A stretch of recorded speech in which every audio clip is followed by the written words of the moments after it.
Hello and welcome to Life Relationship. Today we are talking about how or what is it that we can do in order to improve communication. Earlier on we looked at communication and things that strain communication or difficulties that come in communication.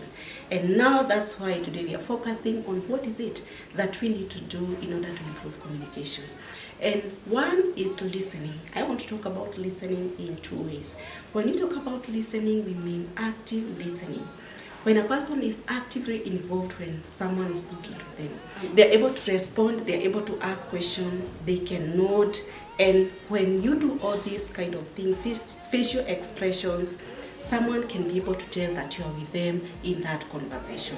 And when someone knows that you're with them in that conversation, they are ready to open up and they are ready to share whatever is it that is hurting them or whatever is it that they want to share with you.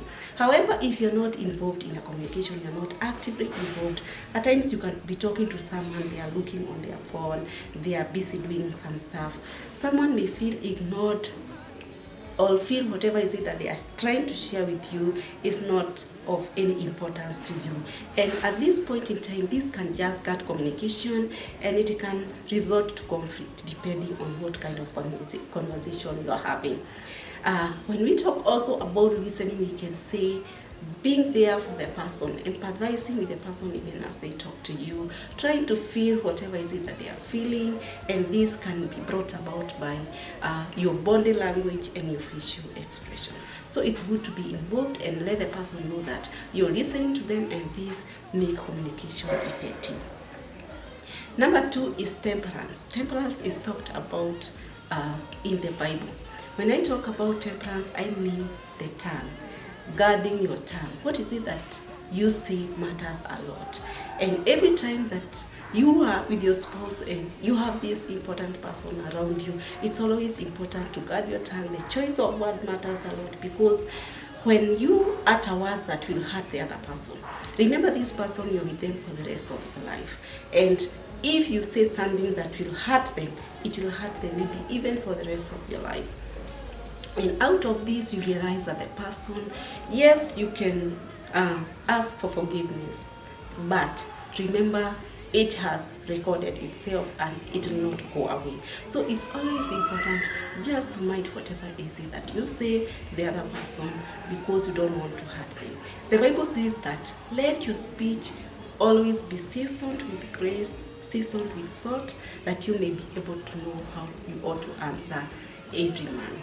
So even the Bible tells us that we need to have this kind of speech or this kind of tongue that is seasoned, so that we are able to answer to people and use the appropriate word. And these come about with wisdom, and wisdom is freely given. So if you lack wisdom on how you should be able to answer a person, or you are this kind of a person who is hot-tempered, and every time you talk, every time you utter words, the person feel it's kind of that it's whatever is it that you're saying, it's really hurting them, or your words are not just like piercing and really hurting deep to their hearts. So at that point in time, you can ask God for wisdom on how you should be able to stay with your wife, stay with your husband, stay with your spouse, and be able to communicate or respond to them effectively whenever you talk to them.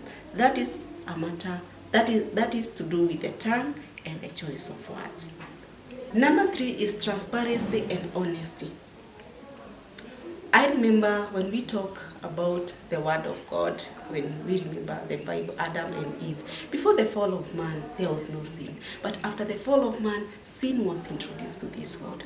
And after that, it's a tendency for every man to hide, to cover up, to wear mask, and to do all these things in order not to be rejected by whoever is around them.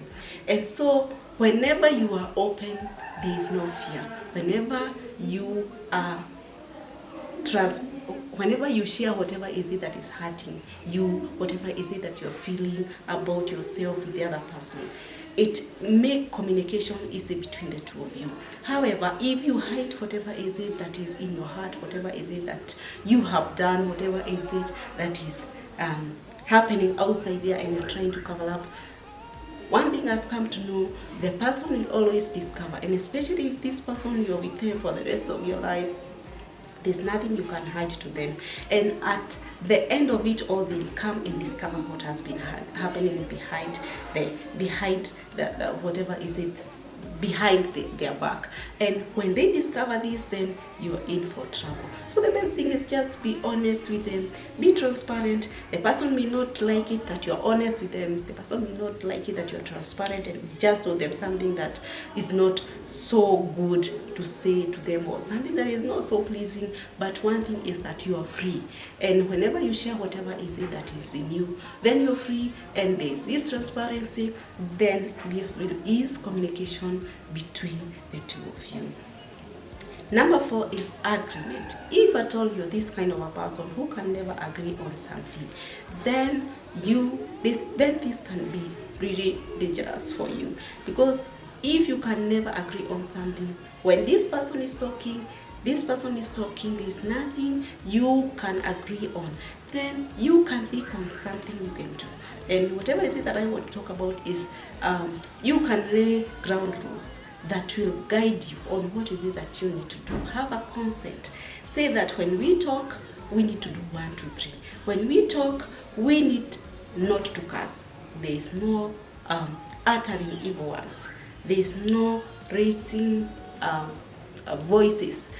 At that point in time, you'll be able to communicate effectively, because you have laid ground rules which will guide you on how you should be able to communicate with your spouse. And then you'll be able to listen to each other and understand each other and where you are coming from, the two of you. At that point in time, then you can have effective communication between the two of you. The last thing I want to talk about is personality. One thing I've come to know is that when people interact, when people get to understand each other's personality, then they are able to relate well with each other. This is because personality brings out a person's character, the way of life, what is it that they love, what is it that they do, what is it that they value most, and by understanding them, you are able to connect with them very well. And when they behave in a particular way, you are able to understand this kind of a person behave this way, this kind of a person behave that way. And at that point in time, you're able to interact with them. There is no judgment. There is nothing about this, you're behaving like this and you should stop, because at that point you're able to understand this is their personality and this is my personality, and this is the way we are made, and there is no way we can change. By knowing that, then you're able to embrace the person just as they are, and even the way you communicate with them will be effective. Thank you so much. Till next time. Bye.